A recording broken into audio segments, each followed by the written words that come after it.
Today on an all-new Dr. Phil. My ex-husband is controlling and delusional. A jealous ex. She says you accuse her of being with other men, but she's divorced. A needy ex. You call when you need money. Which one? She says you are stalking her. Not true. She says she changed the locks, you come in the window. This is crazy, man. This is insane. Is telling the truth. Are you giving him mixed messages? I don't believe I am. I think you are.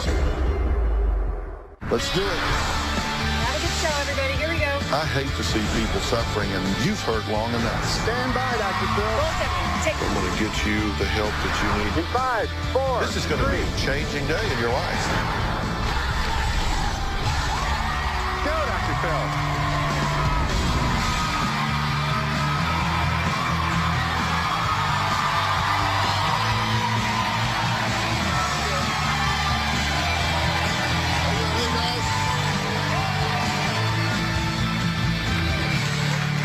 Okay, I want you to listen to this emotional plea from a woman begging to be left alone. Get out! Get out! Go now! Go away, Freddie! Get out of it! Get out! Go on, psycho! Go away! Well, that was Jennifer, who says her ex-husband, Freddie, is obsessed with her and absolutely consumed with getting back together. Now, Jennifer says Freddie watches her through her windows at night and has even snuck into her house to go through her dresser drawers looking for any evidence she is with someone else. Now, this is an ex. Jennifer says Freddie has told her he considers them still married and refuses to let her go. Ex-husband Freddie is controlling, abusive, psychotic, and delusional. We have been divorced for almost 4 months. In Freddie's mind, we are still married. Freddie has become my stalker. There hasn't been a single day that Freddie doesn't show up at my house unannounced. He'll drive by, knock on my door, tell me he saw the light on, wants to know what I'm doing awake still. This is the curtain I hung up to keep Freddie from looking in my windows. Freddie has called me 300 times in 1 week. One time when we got into an argument, I called the police. After the police left, Freddie climbed in through a living room window. Freddie's always accusing me of cheating on him. I'm cheating with anybody he can think of. His ex-boss, the neighbors, guys at church. He came in the house and noticed the smell of an air freshener in my daughter's room and told me I sprayed Lysol in there because I had been having sex in there. He told my 6-year-old daughter to check my body for signs of me having sex with other men. Freddie told me if I ever dated another man, he would rip their head off. My greatest fear is that Freddie could snap at any moment, possibly kill me. He's told me that he doesn't believe in divorce. It's till death do us part. We'll be married till one of us dies. Okay, Jennifer, are you afraid of him? Yes, I am. And you're divorced, but you say he believes you're still married. Yes. He told me in his mind we're still married. Okay, so he comes over to your house unannounced how often? At least once a day, sometimes 4 or 5 times a day. You've changed the locks, Yes. but he still gets in. How does he get in? If I don't have the deadbolt on, he'll use his knife to push the lock into the bottom lock and get in. Have you reported that? No. Why? I'm afraid of him. Now, he's pointed to your crotch in front of your 6-year-old daughter and said, that's the problem right there. Yes. What does he mean by that? And he says that's the reason why we fight and argue. Because you cheat. Yes. So why does he think you're here today? For a pain pill addiction. You're taking pain pills secondary to a car accident that you had. Yes. But are you taking more than you were prescribed? Yes. Why? Coping mechanism to deal with Freddie's harassment. Where are you getting these pain pills? I get them from my doctor. He gives you double what you... No. Freddie buys me if I run out. He goes on the street and buys them for me. Freddie's here, by the way. He says he loves his wife more than anything. He also says, and I quote, "The divorce has driven me crazy, and I'm fighting to save my relationship with Jennifer." Take a look. reason why Jennifer and I aren't together is because of her addiction to pain pills. She's not herself. I just want to make it very clear that if she was in her right mind and told me she didn't want to be with me, I would move on. But she's not in her right mind. She's a total mess and a shipwreck. Right now, I'm fighting to rekindle our relationship. I do a lot for Jennifer and the family since the divorce. I bring her food so she doesn't have to cook for the kids. I bring her money. I pay all the bills. We are divorced, but basically everything's the same. Jennifer has a habit of keeping me away until she needs something. I haven't been able to move on from this divorce because I love her with all my heart. I really think that we could make things work. I still wear my wedding band on my right hand as a symbol of hope. Maybe things will rekindle and we can work things out. Okay, Freddie, I'm glad you're here. Me too. You're divorced for several months now. Yes. But you're not respecting the boundaries of the divorce, correct? I guess you could say that maybe, yeah. Well, I did say that. What would you say? I guess you could say that Would you say it's because she's addicted to pain pills? Yeah, I Has have. that fuzzied her mind up? Most definitely. Right. And where does she get those? Actually, you'd have to ask her on that. So I mean, did. She said she gets them from you. she gets them from me. Get my money. My money pays for it. Yes. Okay. But you object to her taking them. You say if she wasn't taking them, then she would be more clear-headed. Yes. And you wouldn't be in this divorce situation. Yes. So why buy them for her? She I mean, if just- that's the problem, quit giving them to her. Absolutely understand what you're saying, Dr. Okay, Phil. thank y'all for coming. Yeah, we're good. Go. Thank you. I mean, Yeah. if her problem is she's abusing drugs, quit giving her the drugs. She's going to get them elsewhere, Dr. Phil. But she doesn't have any money. She says that she doesn't have a job. Everything in the home will be gone. She'll get the money. She's pawned things. Absolutely. She says she's pawned things because you won't give her the money for the essentials for the house. I'm pawning things to pay the bills around the house. We're in a situation here where Jennifer feels that Freddie has tried to control her. Has he done that, or is she making that up? Has he tried to control my staff during this whole process? We'll get some insight into all of this when we come back.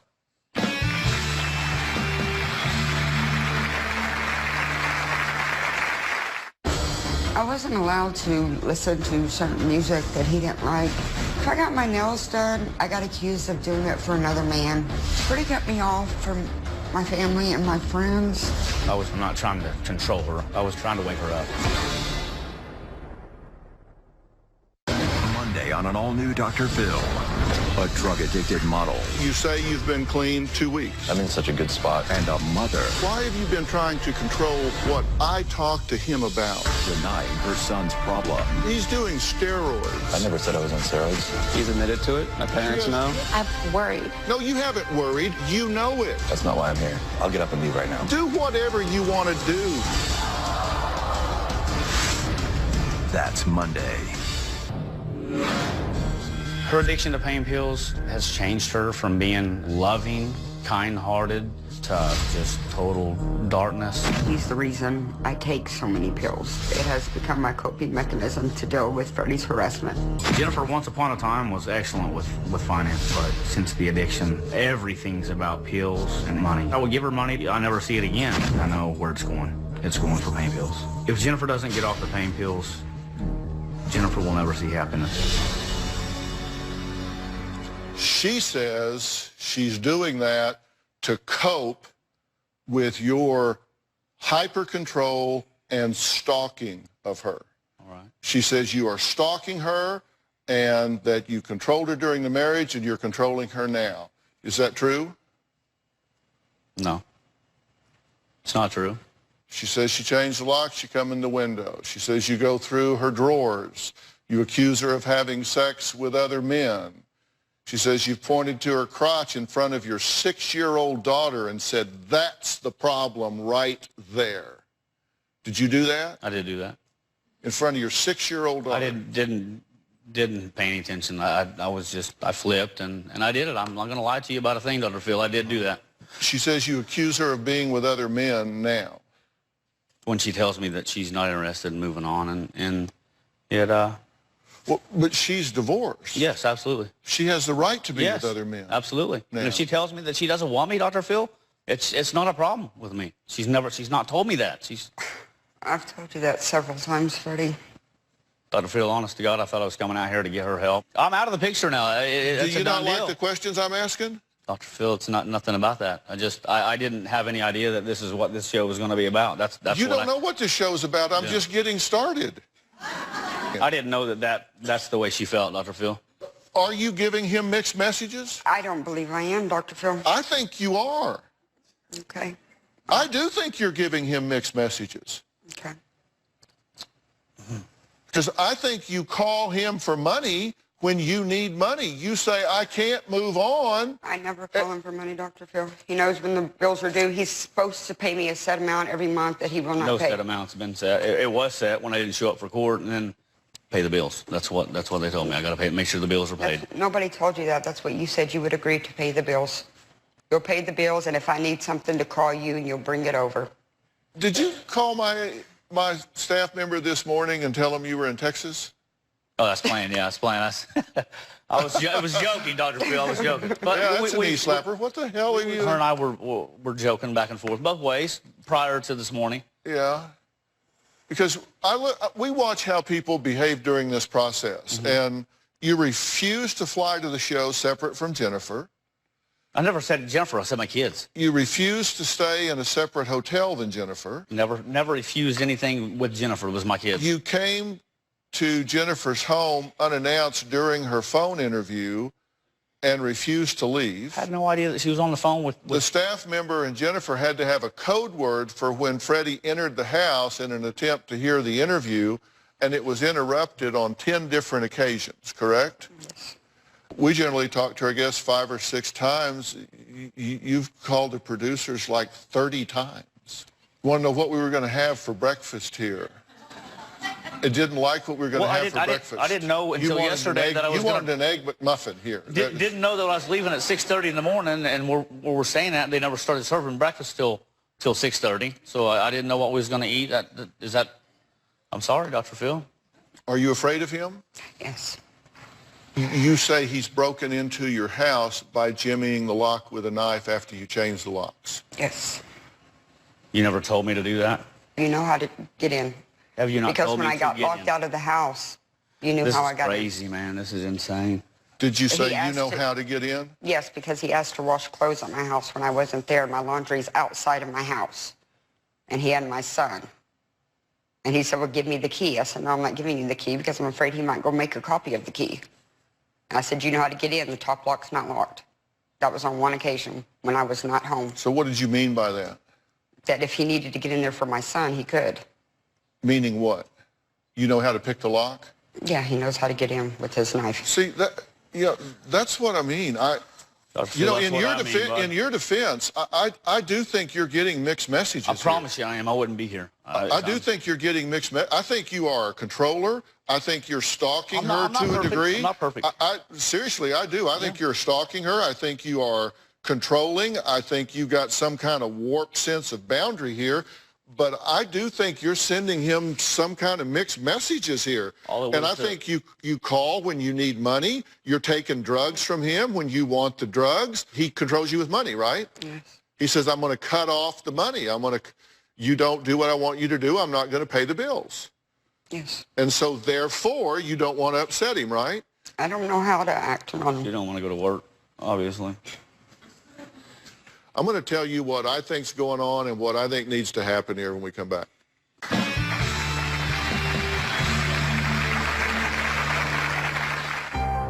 Abuse started with hair pulling, and then it would go to slapping me across the face, grabbing my throat. Freddie's told me that he's never punched me like he would a man, and so therefore he's not really beating me up. This May. When you were with her, were you involved with other women? Yes. Hey, I'm not married, yo. I'm not married. The stories are more intense. He grabs my face and hits my head against the wall. That did not happen? No. It's sad how much you lie. Liar. No, you're she's the crazy. compulsive Can I liar. talk now? Because she keeps speaking over me. That's not class. Learn some class. The accusations are more shocking. The video is my husband calling my grandson sexy butt. I miss you, sexy butt. You touched that boy, isn't that the truth? I didn't touch any child. What were you afraid was going to come out if you went to trial? The scams are more outrageous. She had sent him over $200,000. He's my man. It's my life. He doesn't exist. Go to hell. Well, leave her out of it for a minute. We'll get her out of here then. I'll just give to you, you bitch. It all happens this May. And I 100% rely on Freddie financially. I do a lot for Jennifer and the family. I bring her money. I pay all the bills. He refuses to pay spousal support. He will only pay for the bills when they're due. I bring her things now. I don't just give her cash like I once did. This completely ties my hands because I've had to go pawn my possessions to pay for things that Freddie refuses to pay for. Freddie says he loves his wife with every fiber of his being, but Jennifer says that Freddie's love hurts, literally. Being married to Freddie was horrible because he was verbally, mentally, emotionally, and physically abusive. The abuse started with hair pulling, and then it would go to slapping me across the face, grabbing my throat, punching me in my chest. One time, we had both been drinking. I left to go get some food. He accused me of trying to get with another man. He started slapping me around. He was pulling my hair. By the time it was over with, I was left with 2 black eyes and a busted lip, knots all over my head. One time, we were arguing, and he slapped me across my face right in front of my daughter. Freddie's told me that he's never punched me like he would a man, and so therefore, he's not really beating me up. Every time he gets violent or physical with me, the next day he acts like nothing ever happened. Okay. Have you abused her physically? Both of us have, yeah, back and forth. She's beat me like a man. I know I'm painted as the crazy one here, but I promise you, we both are probably half crazy. You know, it's not just me. I promise you, she's hit me way more times than I have her. You have hit her? I've slapped her, yes. I've never hit her with her fist, but I've slapped her. Mm-hmm. Hit her in the chest? Yeah. Slapped her in the face? Mm-hmm. Mm-hmm. Not proud of that, Dr. Phil, at all. You did have an assault charge against you, right? A couple of years ago, yeah. And, well, the date was September 12th of 2012. Right. You had an assault for bodily injury, family violence. A scratch on her upper lip for me trying to slap a cigarette out of her mouth, and my fingernail got her upper lip. You say, yeah, we've hit each other. I've hit her in the chest. I have slapped her. I haven't hit her with a fist. Not right. Shouldn't have done it. You're exactly right. Right. And I don't care. It's not right for her to hit you. Right. But let me tell you, there's never a justification for a man to put his hand on a woman in anger at any time, for any reason, under any theory. I agree. It is a cowardly thing to do. You just don't do that. If she's hitting you, leave. If she's hitting you, run away. If she's hitting you, call the police. If she's hitting you, run out the door, get in your car, leave, do whatever you do. And you're doing this in front of the children, correct? Yes. She says you've pulled her hair, that you've hit her in the face during arguments, and if you've hit him, you shouldn't do that either. I mean, come on. What are y'all doing? You have children in the home. You're doing this in front of your children? Yes. You don't do that in front of your children, and if you do, you're from Texas. I guarantee you Child Protective Services will get involved, and somebody besides you will raise those children. You do not do that in front of your children. Next, Freddie claims to be a great father, but I want him to see what his 6-year-old daughter left in the hotel bathroom. It should serve as a serious wake-up call. I'll show him what I'm talking about when we come back. What's that tell you? Tells all. Sad to know what she sees and how she feels about me. You found a note that your daughter had written in the hotel this morning? Yeah, she wrote it last night. And your daughter is how old? 6. And here's half of the note. It says, I love Jesus, Mom, Christian, Nathan, Jonathan. And then part 2, I hate the devil, Dad, demons, and monsters. That's what she wrote. What's that tell you? Tells all.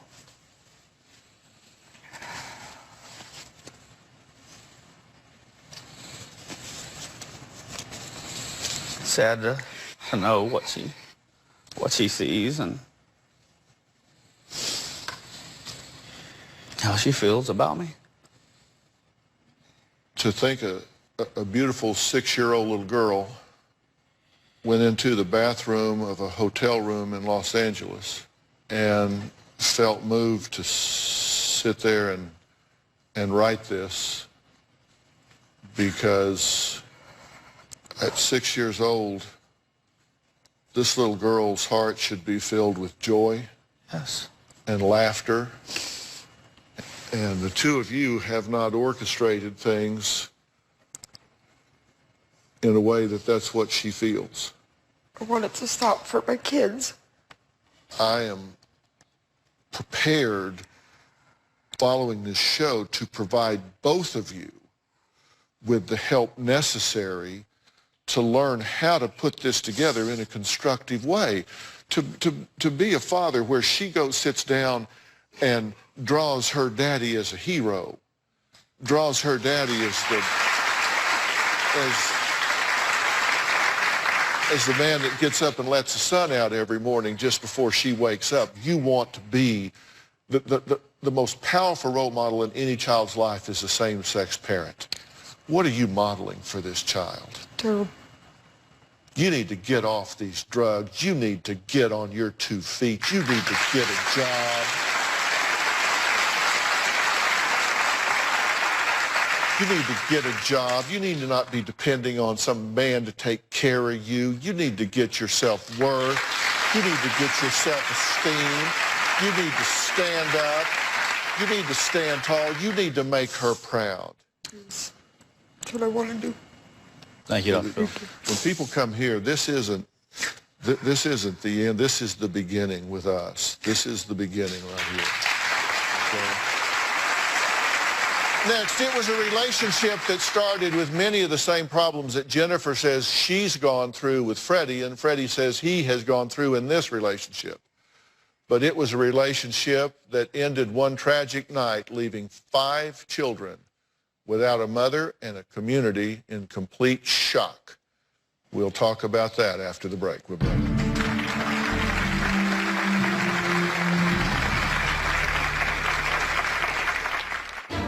I was 10 years old when Sam killed my mother. The lights were off in the room, and I tried to wake my mother up. There was blood everywhere. It was a terrible sight to see. I ran downstairs to wake up my brothers. I stood at the end of her bed, and I looked, and I saw her laying there motionless. Monday on an all-new Dr. Phil, a drug-addicted model. He's doing steroids. I never said I was on steroids. In deep denial. I'll get up and leave right now. Do whatever you want to do. That's Monday.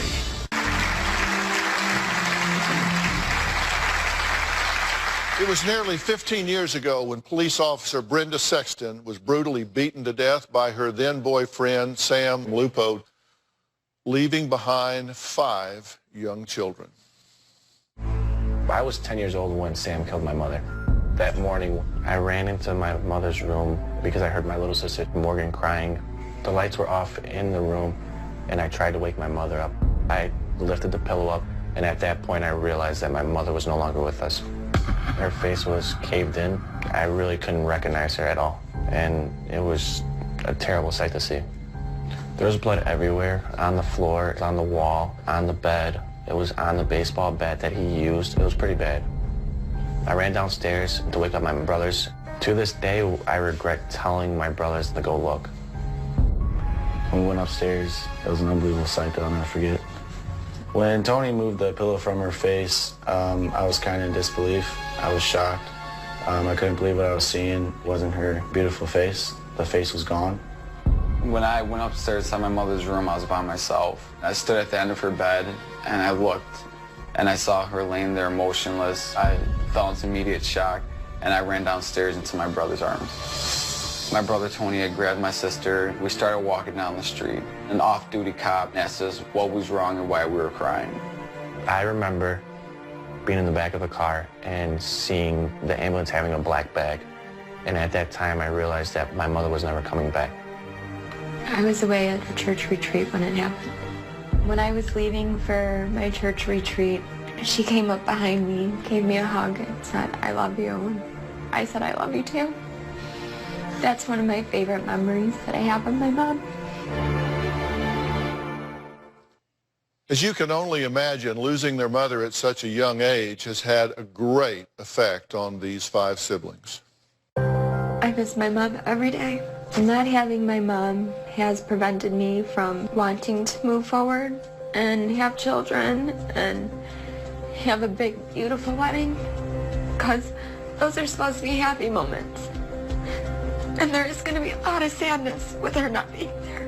It's very hard for me to think about getting married and having kids, because my kids aren't going to be able to meet their grandmother. At some point, I did feel a little guilt, because as a child, I felt that maybe I was part of the reason that domestic violence was going on within my household. But as I grew older, I realized it was not my fault. If kids see abuse, they should definitely speak up to somebody in their family or somebody that they trust so they can protect their family. I'm very angry with Sam. Not only did he take my mother away from me, but he hurt my brothers and my little sister. And for that, I can never forgive him. I can honestly say that I hate Sam for what he's done to my family. I have forgiven him, but there is a side of me that I can't. It's like God says to forgive and forget, but it's hard. It's very hard. I was 7 months old when my father murdered my mother. I hear a lot of stories about my mom from my siblings. In a way, I feel close to her because I've heard a lot of wonderful things about her, and everyone always says that I remind them of her. Well, as you all know, my wife Robin has made it her mission to help and empower and protect women and children being affected by domestic violence, which is why she created her foundation, When Georgia Smiled, in honor of her mother. And when I came home and told Robin about this story, she immediately wanted to meet these courageous young adults. So I'm glad you guys are all here. So thank you so much for being here.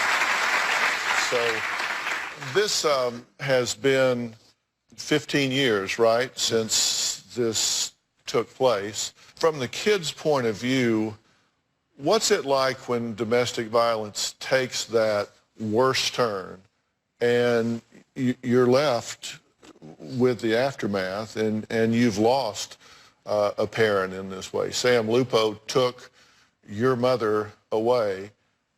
What's that do to you in the aftermath? It leaves you broken. I have to tell stories about my mom. She doesn't get to meet her mom. She's not here to help, guide them through what they're going through. And there's a lot of people, like my Aunt Patricia, who comes along and helps us, but it's not the same. It's not at all. It's hard. Yeah. Not being able to wake up and see her. It's hard not being able to grow up in one home. Yeah, because you didn't all grow up in the same home. You older children were separated and broken off from the family, right? Yeah. So, and you do tell stories to you guys, right? And so you have to hear about it from them. Yes. And that, it's not the same, right? No, not at all. I was only 6 years old, but I remember everything about her. I remember every morning after she'd get off duty, we'd all go and lay in her bed together. Even if she was on patrol, she would come pick us up in the squad car, take us on a ride, just do something, and stuff like that, no matter what it was. She was a single mother of 5, and I don't know how she did it, but she found a way, and she found a way to keep us together while she's still here. Your mother was a brave, courageous woman. Not only did she devote her life to her job of helping other people, she was a police officer. and you know that she loved all of you dearly. And I know how proud you are, all of you are, of her. And I'm happy for you that you have those stories and that you have that love for her. And I'm so sorry that some of you had to witness the violence in the house and hear the violence. And that's the very reason I've been wanting to devote my efforts to domestic violence, because it is a horrific, horrific life for a young child. And I just want to tell all of you, I'm very sorry that you had to go through that. Let's take a break. Next, who is the man who committed this horrific crime against these children's mother? You won't believe where he is and what he's doing now. We'll be right back.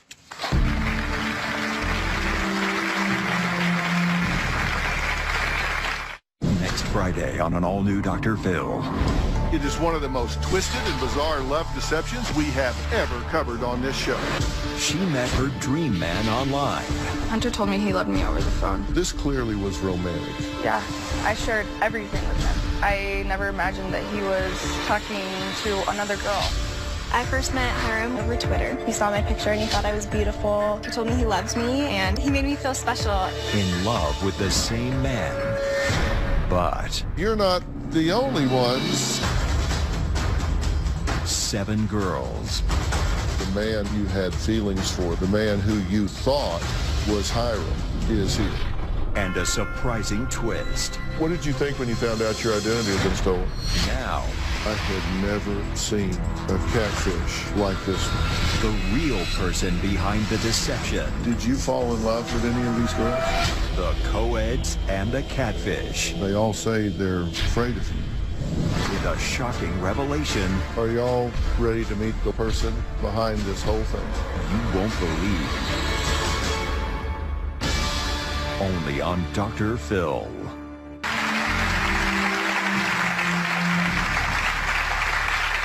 Talking with 5 courageous children that lost their mother in a domestic violence situation. Robin has When Georgia Smiled, a foundation that she has created to help prevent domestic violence, and has been working with women all over America to educate, raise awareness, talk about all of the things that people need to know to not let this continue to be such a silent epidemic in America. Take a look, if you will.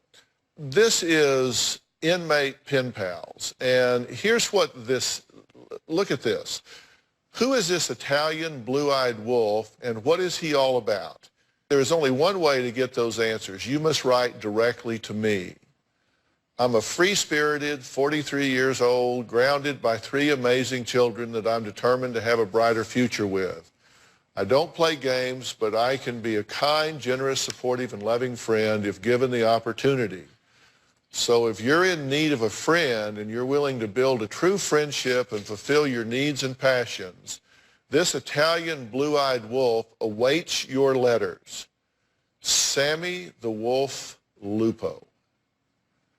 Now, this is a post that's put up by the man that bludgeoned your mother to death.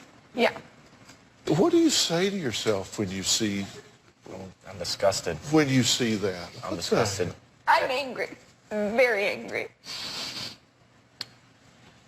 She can't live her life anymore. And she did nothing but help people. He's having a future with his kids. He's going to have no future with Morgan. I'll tell you, one of the reasons that we want to talk about this is to just underline, emphasize, highlight, and bold. You need to look at who you're talking to on the internet, because it takes so little to do a background check, to find out who you're talking to, and look at the pain that's been left in the wake of this individual. Be careful who you're talking to on the internet, because you find out what's really going on. Joining us now is Rebecca Dar, the Chief Executive Officer of WINGS, a program that helps women and children from all over the country who are trying to escape domestic violence. when she heard this story, she wanted to help and dedicate a memorial garden and play area in Brenda's name. Rebecca, thanks for being here. Thank you for having me. So tell us about Wings and tell us about this play area and what you're doing. So Wings is a domestic violence shelter, and we also have long-term support so that women who are trying to leave don't have to rely on anyone for financial means. We help them with all of that. And that's the second part of shelter that's so important. And what people don't know is there are not a lot of shelter beds available. In Chicago, it's become particularly difficult. For the entire city of Chicago, we have 112 shelter beds total. So last year, when the city settled a lawsuit with the strip club for back taxes, they dedicated the money to building the first new domestic violence shelter in Chicago. And Wings got the contract to do that. And so we asked the city to give us this empty lot and building, which was an old police department building. After we were given that, I got a call from the police commander telling me about Brenda. And so the building that you have been given and that are now redoing and all is the precinct where your mother worked. This was her old building. It was her building. That is now becoming this shelter that you're building there. What a great, what a great legacy. And it's beautiful. And we talked about this at the summit we held just last year. And I have to say, I have a surprise for Rebecca. In honor of Brenda, I would like to give Rebecca and Wings a donation of $10,000 from my foundation, When Georgia Smiles, to help with the cost of building this beautiful garden and play area. Robin, thank you so much. I did not. Well, this is great. Pleasure. Thank you. All right, so next, they were just 16, 12, and 8 when their mother was killed in a jealous rage by their stepfather. They recently confronted him and are on a mission to help all women and children affected by domestic violence.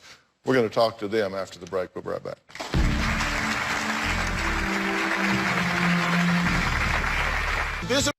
Well, we've been speaking with 5 siblings who lost their mother to a horrific act of domestic violence. And I want to add 3 incredible women to this conversation about domestic violence. They know exactly what these 5 siblings have gone through because 23 years ago, their stepfather shot their mother, Linda, 6 times in a jealous rage, leaving them without a mom. Please welcome Summer, Amanda, and Kelly. So, guys, thank you so much. First off, let me say I'm so sorry for your loss. I know it's been many years, but time, it just doesn't heal all of those wounds. And you guys have decided to really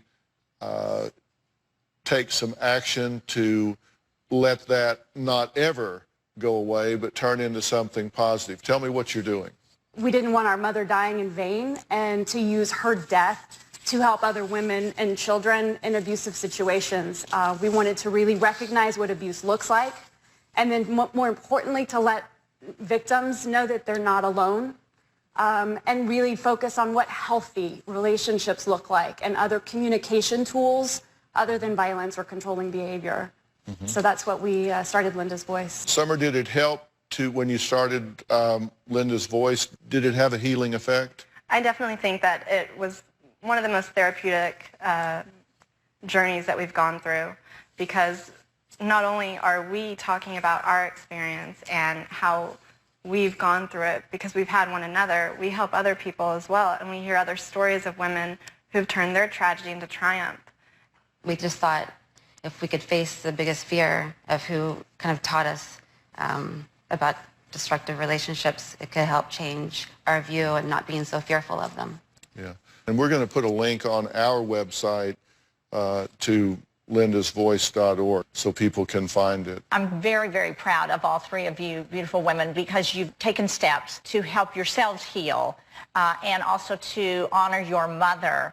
But also, I think it's very important for all of us to step up and admit that domestic violence, to be a victim of domestic violence, is not our fault. It's not your fault. It's not anyone else's. It is not the victim's fault. And it is okay to talk about it. And that's what you're doing. I'm very proud of you, and I really honor you, and I love that you are honoring your mother. Thank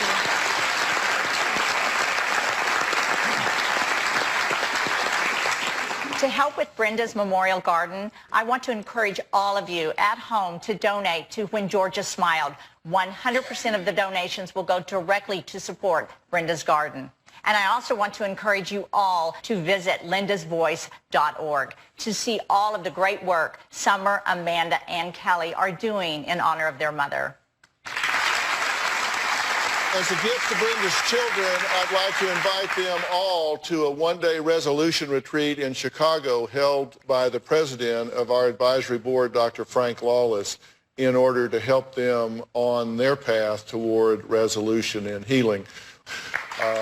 Also, we spoke about addiction today, and I'm proud to say that Dr. Lawless has a new book called Psychoneuroplasticity Protocols for Addiction, and it's available now on Amazon.com. And this is truly a breakthrough work in the treatment of addiction, and I'm really, really proud to know him, and I'm proud of this breakthrough work in addiction. I want to thank all of my guests today, and a very special thanks to Rebecca for the great work that she and Wings are doing. Also thanks to Dr. Carrie Brown in Marietta, California for assisting our guests. Thank you for being here so long.